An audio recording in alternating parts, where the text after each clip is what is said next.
Bienvenue à tous sur Ilang Sacré, les mystères du féminin révélé.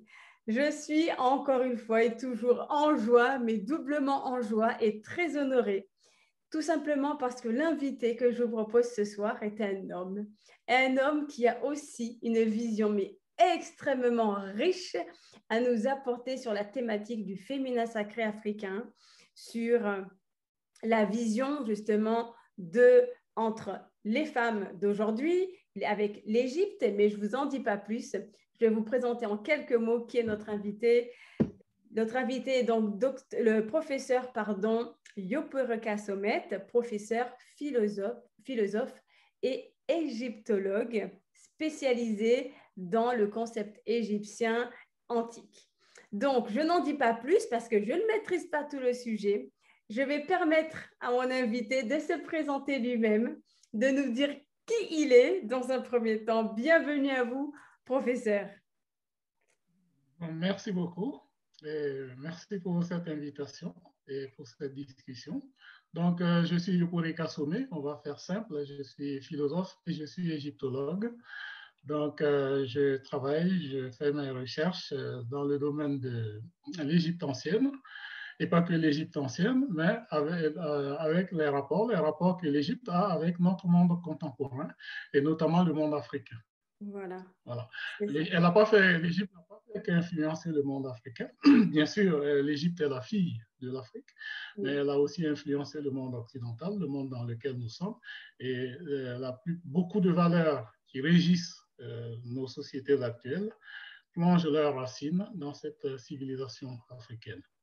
Eh bien, justement, là, vous me tendez un peu la perche. Est-ce que vous pouvez, en quelques mots simples, nous parler justement de ces valeurs qui régissent justement, comme vous l'avez dit, le monde contemporain en lien avec le monde, avec la maths, j'allais dire. Mais je ne voulais pas dire le mot, je voulais vous laisser l'honneur de le dire. Mais voilà. Écoutez, non, c'est le mot. Donc, la maths, oui, c'est selon moi, hein, bon, après, oui, ça peut se discuter, mais selon moi, oui, c'est la valeur cardinale de l'Égypte ancienne. Et je dirais même, j'irai plus loin, je dirais que c'est la plus grande trouvaille qu'ils aient faite. Je suis moins impressionné, si vous voulez, par la pyramide de Khéops, oui, par les obélix, par les temples funéraires, que par la finesse, c'est-à-dire ce qu'il y a au fondement de maths. C'est ça que je veux dire. Donc, c'est la plus grande réalisation de cette civilisation. Et je ne sais même pas si c'est une invention qui leur est propre ou si c'est un héritage de leurs ancêtres. Ça, cette question est à discuter et j'aimerais aussi pouvoir m'engager dans cette réflexion-là. Alors, qu'est-ce que maths? Maths, c'est d'abord un mot féminin, parce que la langue égyptienne fonctionne comme ça. Oui. Les mots masculins sont reconnaissables. Non, les mots féminins sont reconnaissables par rapport aux masculins, et les mots féminins sont les mots qui finissent par T en égyptien, d'une façon générale. Tout ce qui est T, c'est féminin. Il y a quelques exceptions, comme dans toutes les règles. Donc, oui, c'est ça la première chose. Et donc, étant une femme, Mahat est ce qu'il y a de plus haut en termes de dignité humaine, c'est une déesse. Oui. C'est une déesse. On dit qu'elle est fille de Ré, comme Pharaon est fils de Ré. Donc, elle est en quelque sorte associée à ce qui est trait à la gouvernance. Pas simplement la gouvernance politique, mais la gouvernance sociale, mais simplement ce que les philosophes appellent l'être au monde, c'est-à-dire le fait que les choses existent. Donc, et en tant que tel, c'est le principe d'équilibre. Donc, un équilibre dans la nature qui fait que voilà, les grands animaux ne mangent pas les petits, qu'il n'y a pas de conflit permanent entre les êtres vivants, les hommes entre eux, les hommes et les femmes entre eux et les hommes, les femmes et leurs enfants, etc. C'est-à-dire qu'il y ait cet équilibre entre les humains, d'abord, et d'autre part, entre les humains et le reste de la nature, les végétaux, les minéraux, le règne animal, ainsi de suite. Mais c'est aussi le principe qui gouverne donc, la société, qui fait qu'on a une idée de la justice. Ça, c'est un sens de maths. On a une idée de l'égalité. c'est aussi un autre sens de l'équité, c'est-à-dire le fait de donner davantage, plus à ceux qui en ont besoin, etc. Oui. C'est aussi le fait, l'idée de la solidarité, l'idée de l'ordre social, de l'ordre cosmique, de la bienveillance vis-à-vis d'autrui, de la protection d'autrui, etc., etc. Et il y a enfin un dernier aspect de maths qui est, puisque les anciens Égyptiens pensaient que quand nous mourons, tout n'est pas fini. Oui, C'est en fait la vraie vie qui commence quand, d'accord. quand nous sommes morts. C'est pour ça qu'ils mettent tant d'énergie à construire. En fait, les pyramides, ce sont des tombes royales. Donc, c'est les rois les plus puissants qui pouvaient s'offrir ça. Donc, Oui, pour la vraie vie, hein, le c'est repos ça. éternel, c'est-à-dire la vie qui ne finit pas. Et donc, Maat a aussi une dimension après la mort, c'est-à-dire, euh, bon, il nous est demandé de vivre selon un certain nombre de principes, selon un certain nombre d'équilibres qui respectent la vérité, la justice, la solidarité, tout ce que j'ai énoncé, Oui, et j'en oublie même. Et alors, comment, à la fin des fins, oui, c'est-à-dire quand nous avons quitté ce corps matériel, nous nous en rendons compte dans l'au-delà. Et pour en rendre compte, les choses sont carrées chez ce peuple-là. oui, Donc, ils considèrent que le cœur de la personne est le lieu où s'enregistrent toutes les bonnes actions. Et donc, oui. il y a le cœur est pesé contre une plume d'Autriche. Et si le cœur est aussi léger que la plume d'Autriche, alors ça veut dire que nous avons vécu selon cet Les idéal, cette principes. idée qui contient tant de valeurs. Voilà à peu près en maths, qui, je le rappelle, est un principe féminin. Féminin, très bien. Eh bien, justement, ça tombe très bien qu'on parle de ce principe féminin, puisque là, on est dans un espace qui est pleinement dédié à l'énergie féminine, à ce féminin sacré, à l'essence féminine, qui est aussi, je le rappelle, présente autant chez les hommes que chez la femme. Mais c'est vrai que là, la priorité, c'est vraiment d'œuvrer pour le réveil des femmes à conscientiser justement cette énergie-là. Quelle est votre vision sur ce féminin sacré africain? C'est dans le prolongement de ce que j'étais en train de dire. Donc, vous avez le principe de maths. Et je dirais que je vais un peu plus loin. Parce que c'est là, tout à l'heure, je disais que je m'interrogeais, ça c'est une interrogation personnelle, parce qu'on ne sait pas tout, Tout à fait. sur le fait que est-ce que les Égyptiens ont vraiment inventé ce principe ou est-ce qu'ils l'ont hérité de leurs ancêtres, qui sont des Africains. Et je pense qu'il y a des éléments en direction de ceci, c'est-à-dire le fait que comment la société africaine est organisée, par exemple, par opposition à la société européenne, par exemple. Hein. Oui, Donc, c'est ce qu'un auteur, un savant comme Cheikh Anta Diop a appelé les deux berceaux. Donc, il y a un berceau septentrional donc, et un berceau méridional. Le berceau du nord est organisé autour de l'homme. Ce sont des constats, ce pas des jugements de valeur. Et oui, le berceau du Sud, auquel appartient l'Afrique, est organisé autour de la femme. C'est-à-dire que donc ça va être une société sédentaire d'un côté et de l'autre une société nomade. Donc les sédentaires vont organiser leur vie d'une certaine façon, etc., etc. Donc ça, c'est deux types de sociétés. Parce que dans l'anthropologie en Europe, on avait l'habitude de penser que, en fait, toutes les sociétés étaient passées d'un stade où l'organisation sociale se faisait autour de la femme et que ce serait un stade primitif, c'est comme ça qu'ils l'appellent, hein, je oui, n'invente pas, et que le stade achevé, c'est-à-dire le stade de la civilisation, c'est là où c'est l'homme, la société organisée autour de l'homme. Et donc, cet historien dont j'ai cité le nom, Cheikh Anta Diop, il dit non, non, du tout.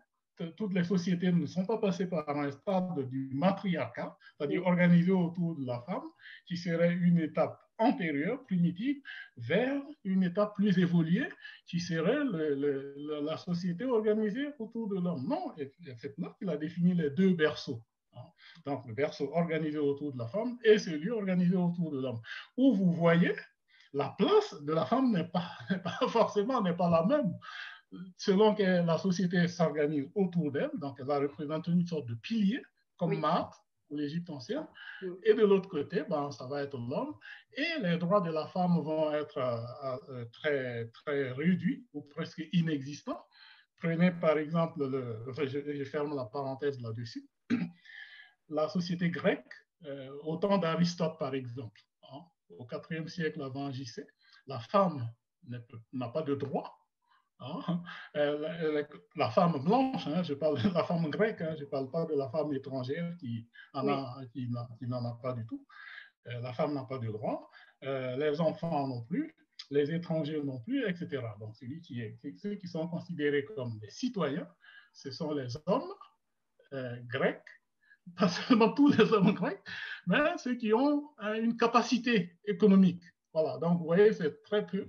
Alors, si vous retournez, par exemple, vers l'Afrique, à la même période, hein, je dis à la même période, vous voyez la place de la femme enviable, elle occupe des responsabilités civiles et sociales, politiques même, vous avez des reines, etc.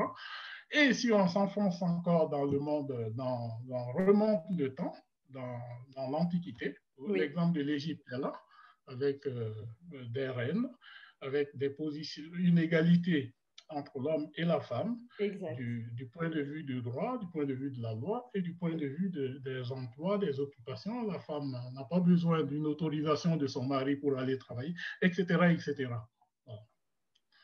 Donc, je pense que l'Afrique ancienne donne une compréhension ou une image de ce que vous appelez de la sacralité ou du caractère sacré du féminin de la femme, puisque la société africaine est organisée autour de ce principe et autour du personnage de la femme. Et oui, c'est tellement important de rappeler justement cette position, cette posture d'égalité en tout cas qui existait entre les hommes et les femmes. Bon, c'est sûr qu'à l'époque, c'était entre les rois et les reines pharaoniques, mais quoi qu'il en soit, ce principe sacré de la femme était clairement omniprésent et honoré et reconnu. Je parle d'une égalité de façon concrète entre les individus. Je suis homme, vous êtes femme, et il n'y a rien qui nous distingue. Je veux dire, je n'ai pas plus de droits que vous, etc. C'est à quoi j'ai droit, vous avez droit. C'est ce que je peux faire, vous pouvez le faire. Ce que je ne peux pas faire, vous ne pouvez pas le faire. Ainsi de suite. Et puis, ce n'est pas les hommes qui dictent la loi d'une certaine façon. C'est plutôt, ça vient de la femme.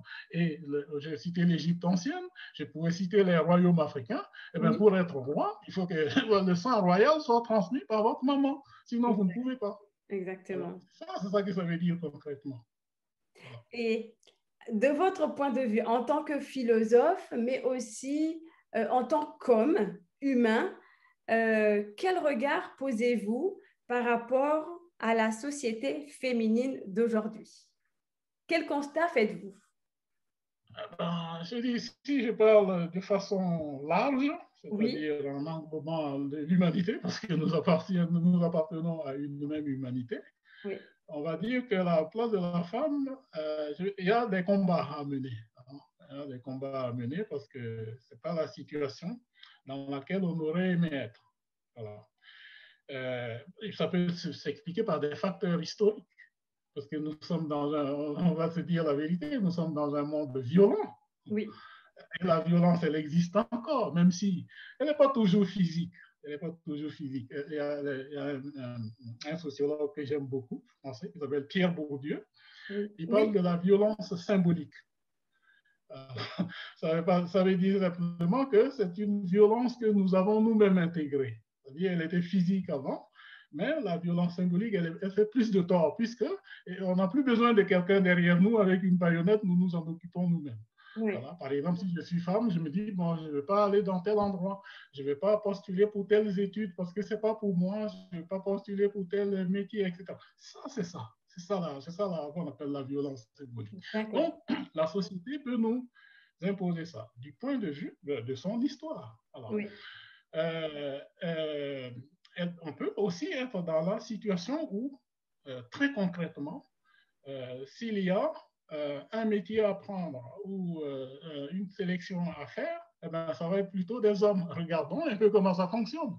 Regardons un peu le monde économique, hein, c'est-à-dire les grandes entreprises, les conseils d'administration, qui est le monde politique, c'est pareil, le monde scientifique, le monde intellectuel, le monde artistique, voilà, c'est ça. Voilà. D'où ça vient? Alors, si je me transporte un peu vers l'Afrique Oui, et je me dis, ça aurait dû être mieux là-bas. Hein. Bon, il est vrai qu'il y a les apparences et il y a la réalité. Dans la réalité, bah, l'Afrique étant, parce que voilà, dans une société dominée, les femmes le sont doublement. oui, C'est-à-dire ceux qui dominent les hommes dominent aussi les femmes. Et les hommes dominés essayent de reproduire ça. C'est ça la violence symbolique sur la femme. Donc, faire en sorte que la situation de la femme en Afrique soit terriblement en recul. Malgré tout, quand même, mm, malgré tout cela, quand on regarde encore aujourd'hui, du point de vue, alors ce n'est peut-être pas vrai dans le domaine politique, dans le domaine social, dans la haute administration, mais dans le domaine économique, je pense que c'est vrai, parce que ce sont les femmes qui tiennent le business. Hein. Il faut aller dans les pays d'Afrique de la côte, hein, comme oui, le Ghana, le Togo, le Bénin, le Nigeria. Vous allez le voir, c'est ça. Et ça ne date pas d'aujourd'hui, ça oui, vient de très, très, très loin. Voilà. Maintenant, il faudrait s'appuyer sur mm, cette histoire millénaire oui. pour reconstruire une société où la femme retrouve sa place centrale et on aurait une société plus équilibrée et un monde aussi plus équilibré et je pense plus juste. Voilà, voilà ce que j'ai Alors à dire. justement, quand vous dites un monde plus équilibré lorsque la femme reprendra sa place, justement, est-ce que vous pouvez encore plus nous donner de détails, des exemples concrets? En quoi, justement, selon votre vision, cela peut-il contribuer à l'équilibre? Non, je ne vais pas philosopher. Je ne vais pas philosopher. Mais ceux qui gouvernent le monde, c'est qui? Ce sont les hommes. Oui, Ce sont ceux qui font les guerres. oui, Ce sont ceux qui font les expéditions, qui n'ont pas, enfin, disons, qui gouvernent oui, comme si c'était des machines, c'est-à-dire sans c'est la vrai. sensibilité qui est quand même quelque chose qui est tout à fait féminine, quoi. Voilà. Donc, je dis que s'il y avait un équilibre Oui, au sein des appareils de pouvoir oui, euh, politique, économique, intellectuel, nous serions dans un monde plus équilibré et oui, certainement plus paisible. oui. Voilà, c'est ça que je dis. Je veux dire, là, on n'a pas l'expérience de guerre qui a été déclenchée par des femmes ou par des reines. Bon, ça peut exister aussi, mais voilà. Oui, Je pense que ça, c'est l'instinct guerrier de l'homme. Voilà. Euh, qui, qui aurait pu être un peu limité ou retenu si la femme avait la place qu'elle aurait dû avoir. Voilà. d'accord. C'est ça que je dis. Et quelles seraient, on va dire, les suggestions ou peut-être des pistes de réflexion que l'on pourrait transmettre, que vous pourrez nous transmettre à nous les femmes aujourd'hui pour reconnecter avec ça? Bah, moi, je dirais il y a l'effet historique et il y a aussi la mythologie, il y a en fait, l'histoire ancienne. Oui, Et je pense que l'histoire de l'Égypte, je ne le dis pas seulement en tant qu'Africain, parce que bien sûr. ça concerne, je veux dire, c'est l'humain, c'est l'être humain qui est intéressé par ça, par ce type de société où voilà,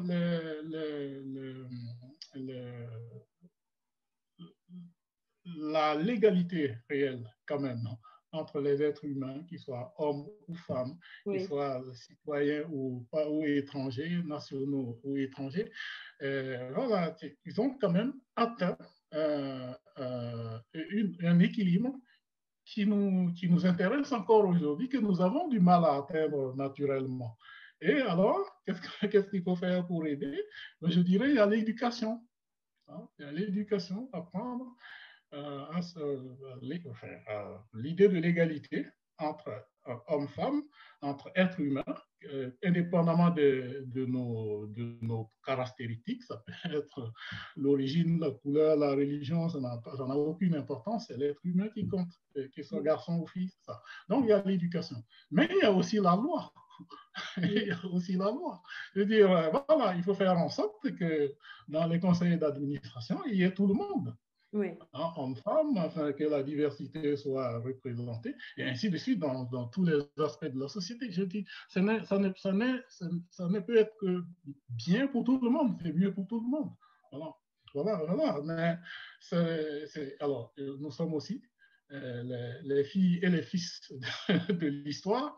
Ça ne va pas venir du jour au lendemain. Ça peut mettre un certain temps, mais il faut faire, il faut travailler, il faut faire de l'éducation, il faut remettre en avant les idées positives de notre passé, les exemples positifs aussi, féminins comme masculins, et ainsi de suite. Oui. Et vis-à-vis des hommes qui nous écoutent, que pouvons-nous faire? En tout cas, quelle action ou quel discours pouvons-nous tenir pour les hommes aujourd'hui de telle sorte à ce qu'ils puissent sortir, on va dire, de ces blessures de l'histoire de l'humanité, de cet instinct-là qui les domine, qui prend tellement le dessus qu'on ne retrouve plus nos hommes dans leur sensibilité? Écoutez, il faut, voilà, l'histoire est ce qu'elle est, mais nous ne sommes pas des victimes de l'histoire, nous sommes des sujets. Donc, il faut que nous soyons des sujets de cette histoire, oui. Que hommes ou femmes, nous sommes nous venons de la féminité, d'une mère. Nous avons, voilà, on peut, je veux dire, un homme. Doit la vie à la maman. Voilà, c'est ça. Bon, aussi à un papa, mais oui. C'est la maman qui nous est le plus proche parce que c'est au moins elle qui nous porte tout ce temps, hein, les 9 mois et quelques que nous passons. Oui. Et puis, voilà, nous avons des compagnes, nous avons des filles ou des enfants, donc il faut donner cette éducation-là qui prône le respect. Déjà, hein, c'est ça la première chose, et qui prône l'égalité, hein, entre les sexes, et qui prône voilà, une plus grande place aussi dans la société, dans l'histoire, dans tous les aspects de la vie, à la femme, parce que il faut réparer un peu l'histoire. Voilà, c'est ça. Réparer l'histoire. Oui, c'est une réparation à laquelle nous sommes tous appelés.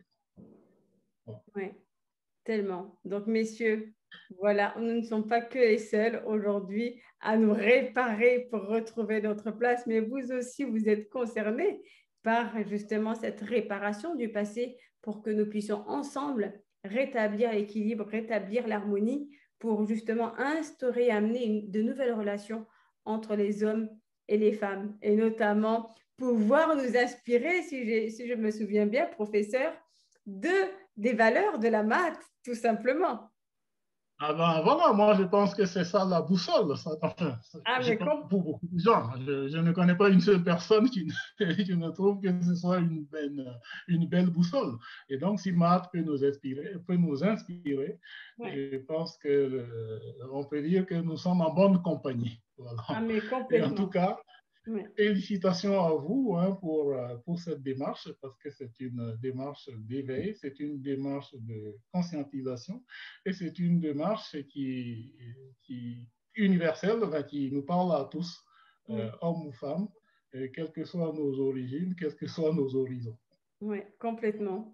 Mais c'est tellement important justement de distiller des pépites comme ça avec vous et avec tant d'autres personnes aussi, pour permettre à chacun et à chacune de recevoir ce qu'il a à recevoir, là où il en est dans son cheminement, dans ses prises de conscience, et à notre petit niveau de colibri, de contribuer justement à, j'ai envie de dire, à rétablir tout doucement, petit à petit, ces valeurs, ces principes de la Mahat. De toute façon, en tout cas, moi, c'est dans cette vision-là que j'ai créé cette chaîne-là, et c'est dans cette démarche aussi que les interviews sont là aussi pour permettre à tous de nous éveiller, de sortir de ces souffrances, de sortir de ce qui nous limite et nous enferme, pour permettre d'exprimer finalement le meilleur de ce que nous avons à l'intérieur de nous.